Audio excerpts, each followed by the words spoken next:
So our last main speaker today is Tim Malloy from the UCLA Law School. So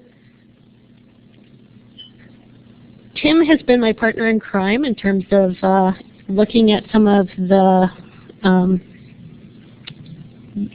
data that's been collected by DTSC, but more importantly also in mentoring a whole group of students, both from public health and from the law school, who have made the work that both of us have talked about possible. So in addition to welcoming Tim, I wanted to acknowledge all of them for their participation, including people like Kristen who are in the audience.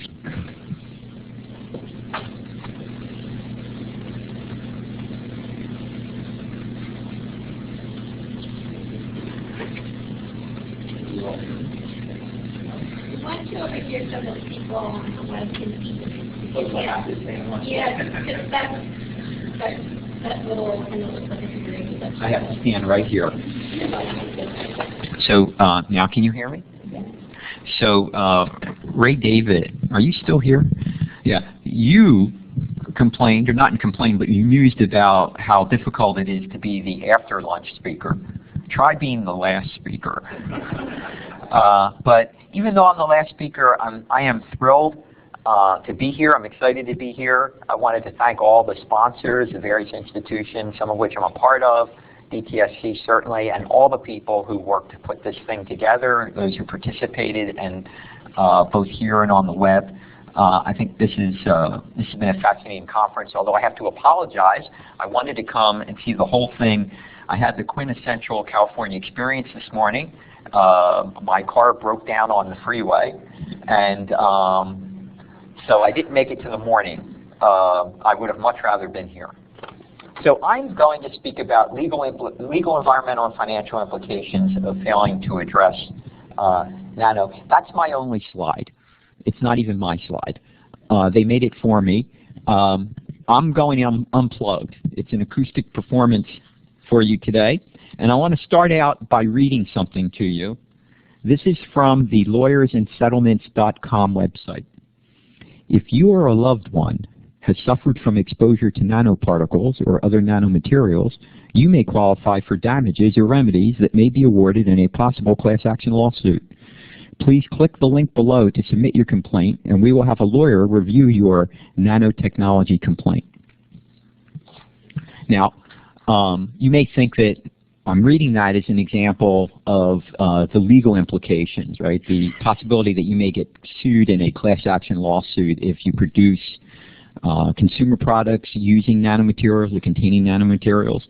But in fact, my view on that is exactly the opposite, because while that seems to suggest that there's a growth industry out there looking for lawsuits against folks who are working with nanomaterials, in fact that was posted November of 2005, almost 5 years ago, into, as far as I can tell, they haven't actually collected such complaints, nor have there been, as far as I can tell, any tort-based lawsuit seeking damages. In fact, the only class action lawsuit I could find that involved nanos was for the Nano iPods for scratching on the back. So if any of you have scratches, you can see me after my talk. So that example also kind of sums up the theme for my talk today, which is, in speaking about legal implications, despite a wide variety of vehicles through which legal liability could be imposed, tort liability, which I'll talk about in a second, regulatory liability, securities, fraud issues and securities disclosure, so on and so forth. Even though we have a wide variety of these vehicles, in practically speaking, the existing law is very, very limited. So what are the legal implications of failing to address nano, EH&S? Well, I would argue that right now they're not very substantial, maybe not even significant. Now, you notice I was careful. I'm not addressing the environmental implications because I think much of that has been discussed, and that's really not my particular area. I think that is best dealt with folks with the knowledge regarding toxicology and the ecological impact, so on and so forth. And I'm not going to talk about the financial implications so much, just because I only have 30 or 35 minutes, and I'd rather go more in depth in one area with which I'm very familiar than give you kind of more of an overview of several. So I'm going to focus primarily on this issue about, well, what are the legal implications and what might that tell us about the likelihood that a broad spectrum of businesses will engage in appropriate health and safety practices. So I said that I thought the legal effects were very, very limited, and I think part of that is due to the nature and structure of those legal vehicles, our tort liability system, our regulatory system, but also part of it has to do with how businesses make decisions. So I'm going to address each of those. All right. So I mentioned that I was going to limit this to legal implications. So I'm going to talk first about this notion of tort liability, and then I'm going to talk about regulatory programs that exist. So let's get some of the kind of technical legal things out of the way. So I say tort liabilities if everybody ought to know what that is. All right, so tort liability, the basic principle there is that's an area of the law in which the law focuses on how do we compensate people for harms that are visited upon them by other parties. Right, so we think about it as kind of the slip and fall case or toxic torts where, you know, either because you get a product that's defective or you go onto somebody's land and there's a problem with that land, you get injured and then the law gives you a recovery. Now, there's two types of tort liability that we ought to be thinking about in these situations, and I'll limit this discussion to say the use of consumer products, right? Because you could have tort liability, as I mentioned, for using resulting from the use of consumer product. You could have tort liability because you're exposed to contaminants in the environment, you know, through releases to the air or to the soil. There's all different types of liability and different types of people who might be harmed, workers, you know, the general public, the consumer. But for the sake of kind of keeping it manageable, we're going to look at tort liability for consumers exposed to nano materials contained in products. Okay, but many of the things that I say would also be applicable in this broader area. So there's two types of tort liability that we might think about. One is based on negligence, right? And this is the oldest form in terms of consumer products. And this one is really focused on, were you acting as a manufacturer or a distributor, were you acting reasonably when you put this product into commerce? Okay, so essentially it's a fault-based system. It would ask, are you at fault? And we measure fault by whether you acted unreasonably.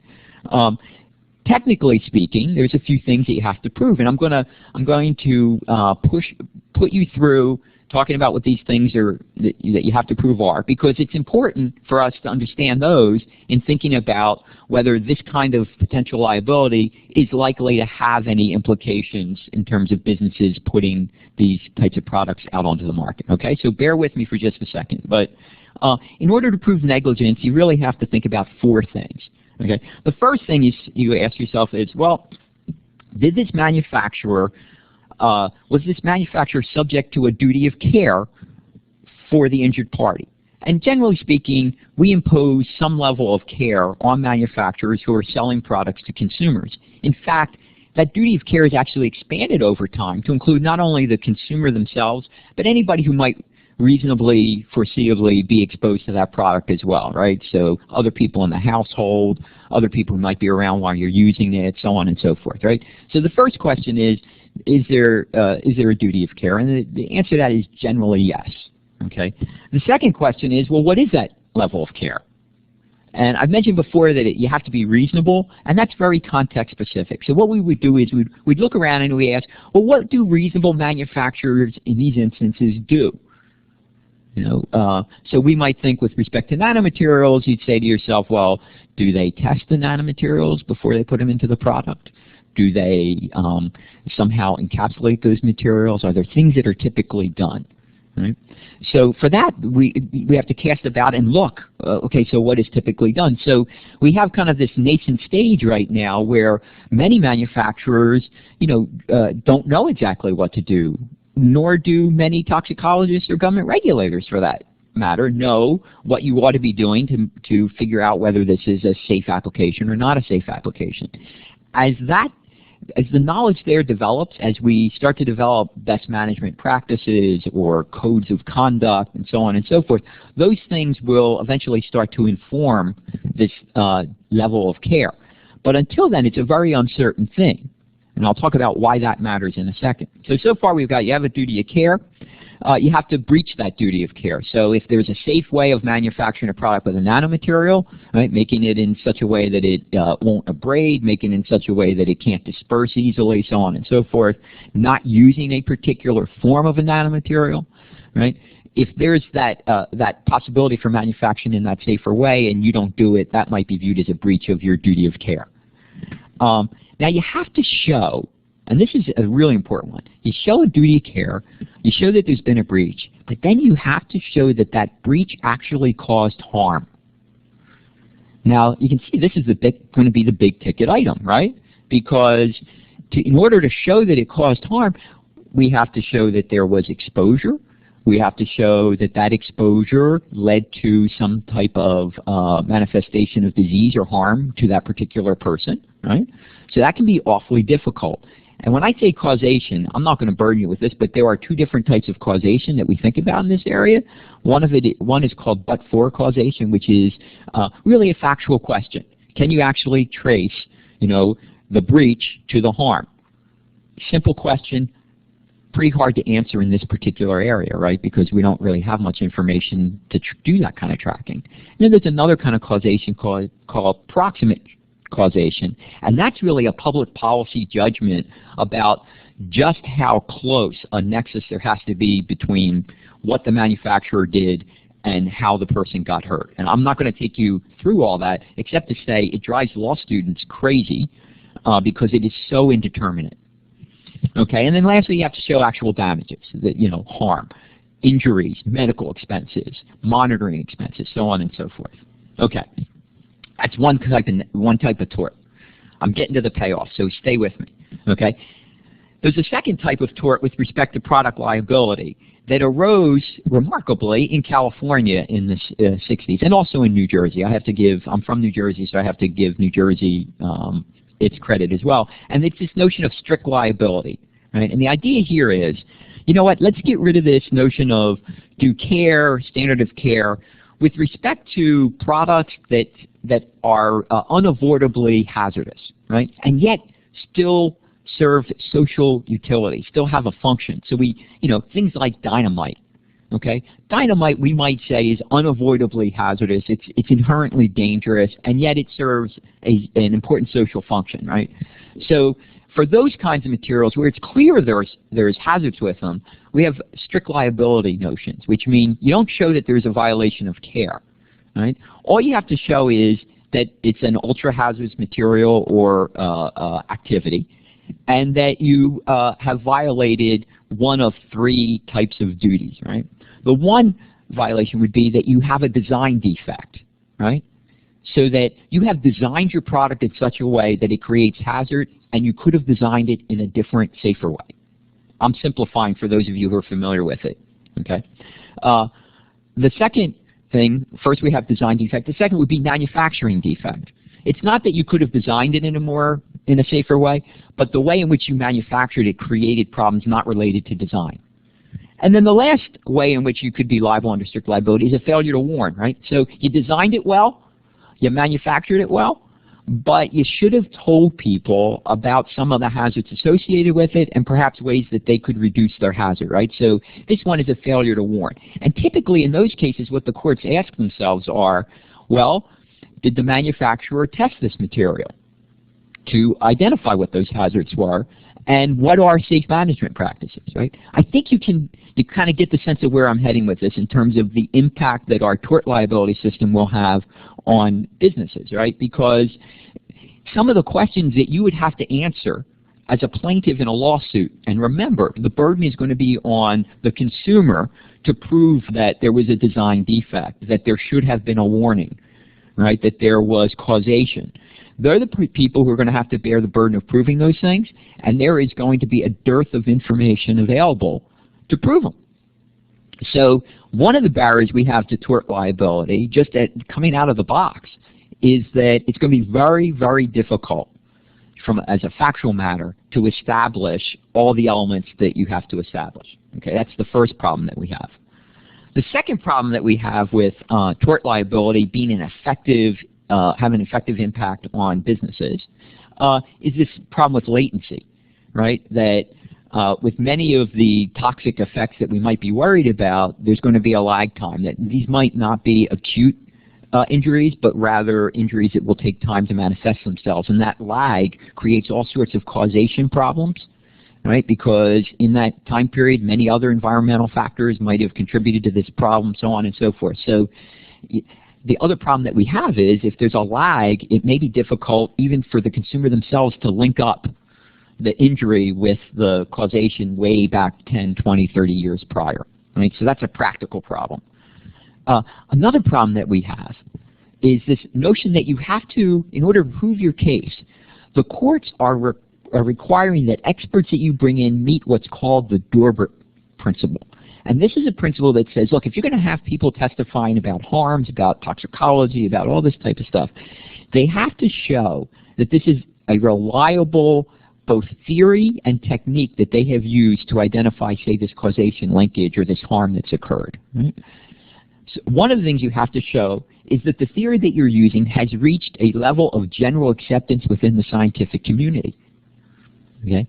So that may be very difficult, particularly in the earlier years, to show. And you need only look at the literature that's out there and the debates that go on about what are the mechanisms by which nanomaterials may operate, what happens to them once they're inside the body, you know, what is the appropriate way of measuring exposure, so on and so forth. So all these uncertainties undermine the ability to present an expert that will actually even get to testify in court.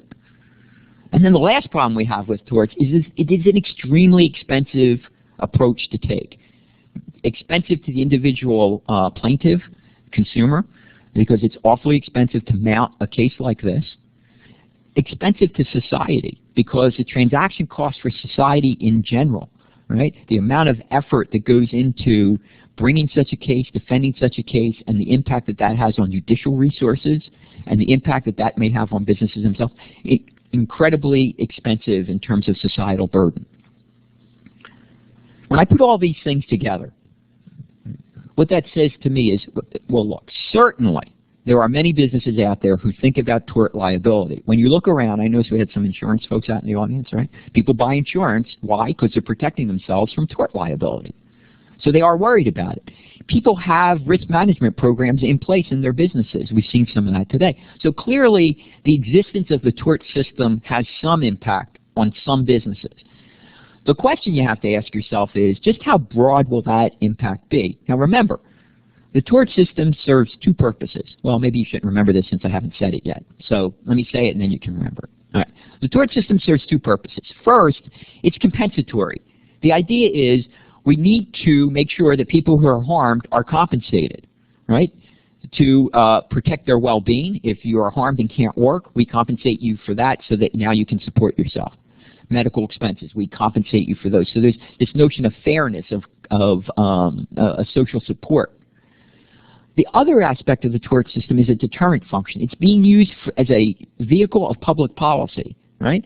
So what are we saying? We're saying operate safely, reasonably. And the way in which we're going to do that is we're going to impose very high costs on you if you don't, right? So in a sense, it's a civil system of regulation, right? Now, will it work? Will it, in a systematic way, lead to careful approaches to the management of nanotechnology? Something just made a noise up here that's not mine. It's a harp. It's very calming. All right. How am I doing on time here? I think I'm okay. All right. So to what extent will the tort system actually work? Will it change behavior? That's what we want to ask ourselves. And here's my answer. I really like the slide. I guess Ray David put the slide up about the distribution of nanomaterials and size and how you see a distribution. Well, the same could be said about businesses, right? Now, we were lucky enough here to have businesses who come in here who clearly take environmental health and safety seriously for a variety of reasons, right? We heard it's, because the cost of non-compliance is much higher than the cost of compliance. We might say that's kind of a rational actor, calculated approach. but also because it's the right thing to do, because of worries about stigma to their business, so there's reputational concerns. So there's all sorts of incentives that drive businesses to being safe, and the tort system is one of them. That's the first thing that I would say. But we have to remember that the businesses that we see at conferences like this may not represent, all the types of businesses that are out there. So while there are strong incentives, and I'll name a few, one is fear of tort liability or regulatory liability, fear of technology stigma or company stigma, right? We're worried about nanomaterials being viewed as the next GMO. There's some technology stigma there that we're fearing. Or we're worried about our individual company being smeared because of liability or harming folks, right? So there's fear of personal or company stigma. And then there's also what I might call the good neighbor norm. The notion that people who are in business are also people. They want to do the right thing. They want to comply with the law. They don't want to harm people. So all of these kind of incentives may be driving businesses to try to do the appropriate thing in terms of environmental health and safety. But there is a distribution of businesses, and they're all driven by these incentives and others in different ways, right? So we can't rely necessarily on these mechanisms, even if tort liability was stronger than it actually is, even if the obstacles that I talked to you about weren't in place, we might still have businesses that care more about the immediate bottom line than long-term exposures, right? I mean, liability exposure. But what I want to do is take a second and say, well, let's take the example of a company maybe that embraces all of these approaches that I've talked about: fear of technology stigma, fear of liability, good neighbor norm, wanting to do the right thing. Are there circumstances in which we'd expect that even in those cases we might see them engaging in what I might call incentive slippage, right? There's incentives to do the right thing, but they slip. And I think the answer to that, when you look at the business management literature, you look at the sociological studies that are out there about how businesses make decisions, you look at management studies that are out there about the difficulty of coordinating decision-making within large companies and small, right?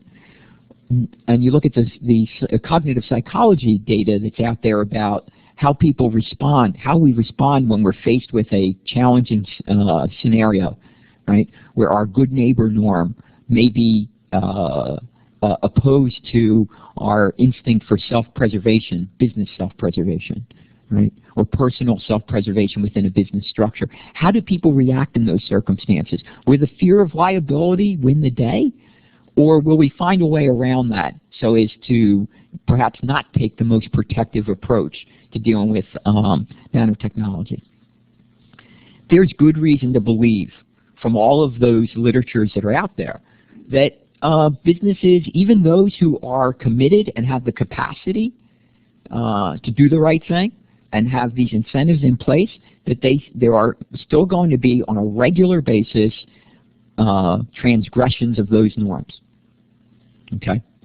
Now that's just, so far I've just been focusing on tort liability. Let me just say a couple things about regulatory liability, right? So this question, okay, so maybe the tort system isn't working to impact business decision making. How about the regulatory system?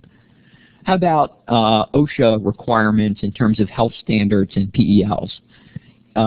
What about the hazardous waste regulations? What about EPA's activity on the Toxic Substances Control Act? I would love to talk about all of those for the rest of the afternoon, but I only have a couple of minutes.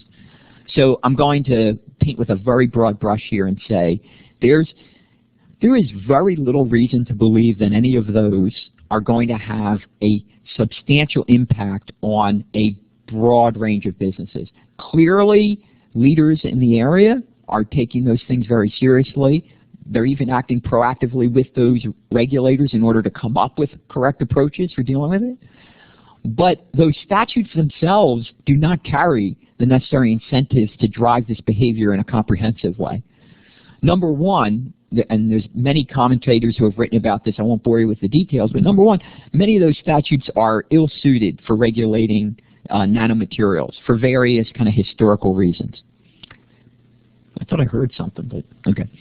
Number two, even if they were, enforcement takes resources, and we've got a long history in this country of enforcement of regulation being fairly dulled down, so that we can't really, companies can basically violate in a regular pattern certain regulatory programs and not really expect to have significant amount of pushback in terms of substantial penalties. And even if there are penalties imposed, once again we get into that long tail that we have with tort liability in terms of all the obstacles of achieving those, obtaining those penalties, and all the transaction costs that operate to dull the ability of various regulators to engage in that kind of comprehensive enforcement. So let me take just a few minutes, my last few minutes, to say a word about what's on the horizon in terms of these the regulatory incentives. And California is a great place to be if you're interested in that. Right? So we've already heard a lot about what DTSC has been doing with AB 289 and the information call-in. Okay? I want to turn to something that's on the horizon there that's much newer. Many of you may be aware that California is currently implementing its new green chemistry law that deals with chemicals of concern in consumer products. And there are draft regulations that are out that I think the comment period ends the end of this month. What's interesting about those is that these regulations specifically identify nanomaterials as chemicals subject to regulation under that program. Now, if you become a chemical subject to regulation, the regulations require kind of a long process of identifying those chemicals we're most worried about, priority chemicals, and then identifying after that a series of priority products, products that contain priority chemicals. Right? Once that process is through, manufacturers of the priority products are going to be responsible for developing, and this relates to Hillary's point, engaging in an alternative assessment of their use of the priority chemical in those products. Right? So they'll have to look for whether there are safer alternatives, safer ways to make that product. So the notion of benign by design, building safety in, it looks like we've got the framework in these draft regulations for that to actually operationalize that into in a mainstream program. Right? So that's the good news. Now, it's not all good news. There is some room for concern. Number one, that program does not cover nanomaterials. It covers all chemicals. Right? So it may be some time before the identification prioritization process is complete. Right? And we will still need to develop many of the tools Hillary discussed in order to actually prioritize nanomaterials under that program. So there may be a long lag before we get there. We won't know. And this is, of course, even assuming that those regulations become final in the way that they're currently drafted. But let's suppose that happens, and nanomaterials now are picked up as a priority product and have to undergo alternatives assessment. That's a huge step forward, and it starts to kind of incorporate these notions of alternatives assessment and benign by design, as I mentioned before.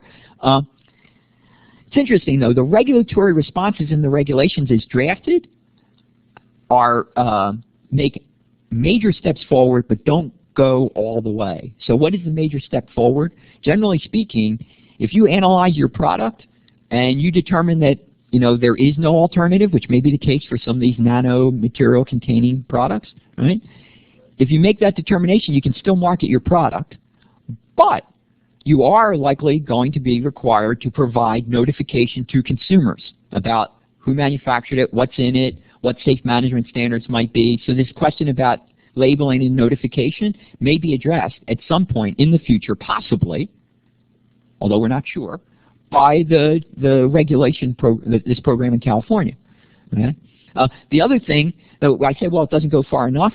Obviously, I'm speaking from my own personal view here, but the only circumstances in which, at least by default, right, there's always ways around it, but the only major circumstance in which the state might actually say that you would ban the use of a particular nanomaterial, right, in a product, would be if there was a determination that there's an alternative that contains no other priority chemical and which is technologically feasible and safe, and so on and so forth. Now that sounds great, right?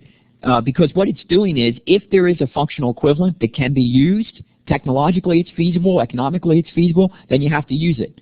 The drawback with that particular formulation, though, is it only occurs in those situations where the alternative contains no priority chemical. My guess is that is going to be a very, very, very, pardon the pun, small set of cases, right? Because we're going to have a very broad definition of priority chemical.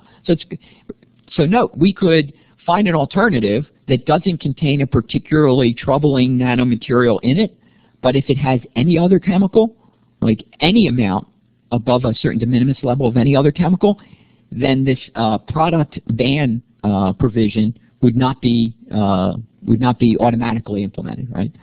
DTSC has some omnibus provisions that still allow them to do some things there, but in terms of kind of putting the teeth into the alternatives assessment approach, there is a limitation. Now, maybe that's a good idea. We could talk an awful lot about the trade-offs that are associated there. It's way beyond the range of what we were talking about today. But I just wanted to give you an example of where we might see legal implications of not managing EHS in the future, right? Now, you might be thinking, whoa, but you're talking about products. What about processes? And the answer is yes. The new regulations do not cover, at least on their face, they don't seem to cover chemicals that are used in a manufacturing process as opposed to those that are consumer products. But the nice thing is that the alternative assessment process that a manufacturer would have to go through would require them to look both upstream and downstream. So when they're analyzing their consumer product, they'd have to be thinking about what are the impacts on workers in the production of that product, and what are the impacts downstream in terms of end-of-life management, disposal, so on and so forth.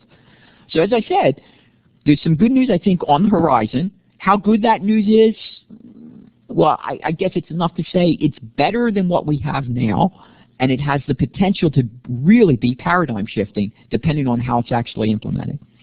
I'm out of time. I thank you for your attention, especially during the tort stuff, and I'd be happy to take any questions.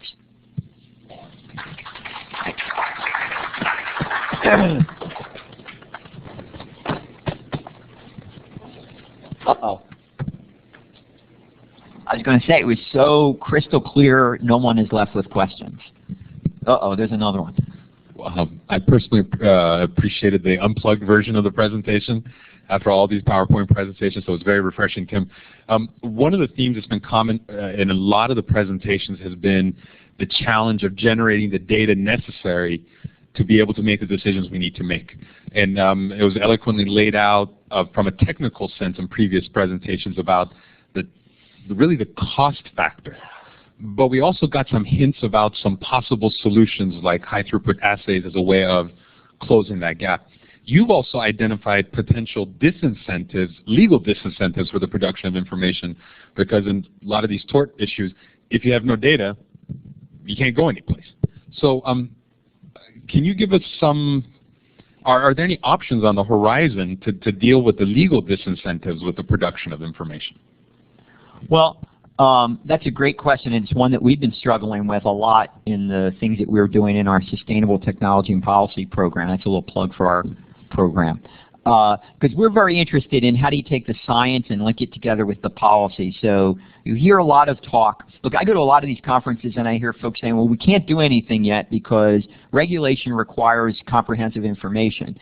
And you know, my answer to that is regulation is not kind of a natural law. It's not as if lots of information is required for any type of regulation. It really depends. The first question is, well, what do you mean by regulation? So traditionally, we have been very data heavy in how we regulate. Look at the OSHA health standards and the amount of information that might be required to issue a health standard. But that's the conventional method. And as we move forward and start to develop reliable, validated methods using predictive toxicology, high throughput screening,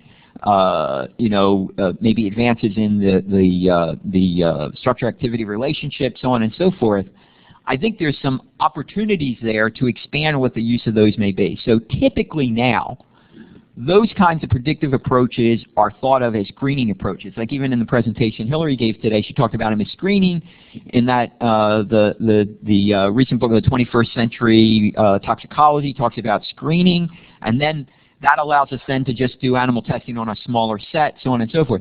But I think there's some potential, depending on how valid and rigorous these predictive tox methods are, And also, as we move away from, in our regulatory policy, from a strictly kind of quantitative risk-based approach to a more comparative approach that we're looking at in California now, it opens up some opportunities to make judgments based on, I won't say less comprehensive information, but information of a different sort.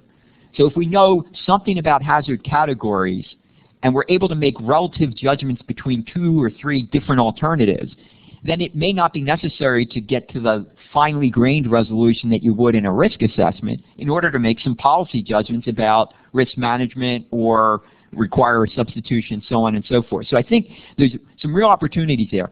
And it's already happening in a sense. Like I read through the submissions under the AB 289 call-in, and when you look at what some of the companies are doing, look, they are making risk management decisions now on limited data, and that's what I would call streamlined risk management. If you look at EPA's new chemical program under TSCA, people like to say, oh, nothing gets reviewed, and to a certain extent that's true, but they also have a fairly well-defined review protocol that they use in which they're using predictive tox methodologies, perhaps not as finely developed as what we hope to see in the future.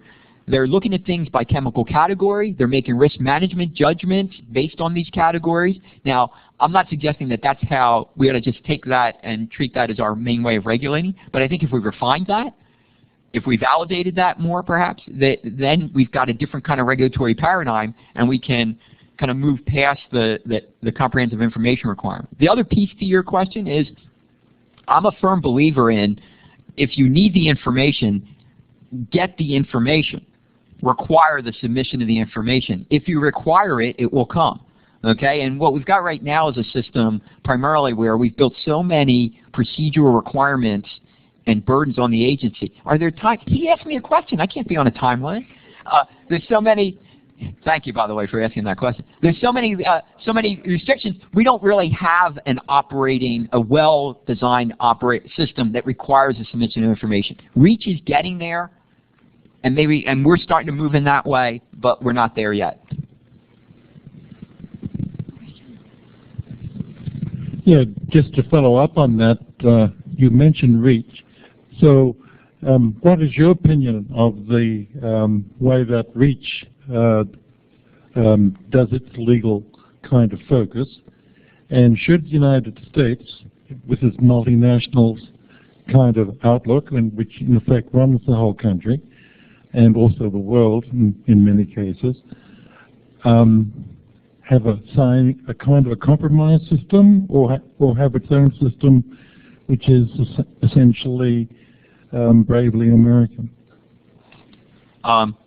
Thank you for asking that question too, because I have to say, it's like I have a love-hate relationship with REACH. REACH is kind of like the older brother who gets all the attention, you know what I mean, and can do no wrong. So we seem enamored with it. Many people seem enamored with REACH. REACH is the regulation implemented by the European Union for chemical policy. And the great thing about REACH, or one of the good things about REACH, and we might quibble about exactly the choices that have been made in the structure I'm about to describe, but one of the great things about REACH is that there's a no data, no market principle, which means, if we don't have the information we need, you don't get to market it. And there's a set description of the kind of information that's required for certain types of chemicals and what the test methodologies are, and a kind of self-executing set of requirements for the generation and submission of that data. And I think that's absolutely necessary and well done for them. Right?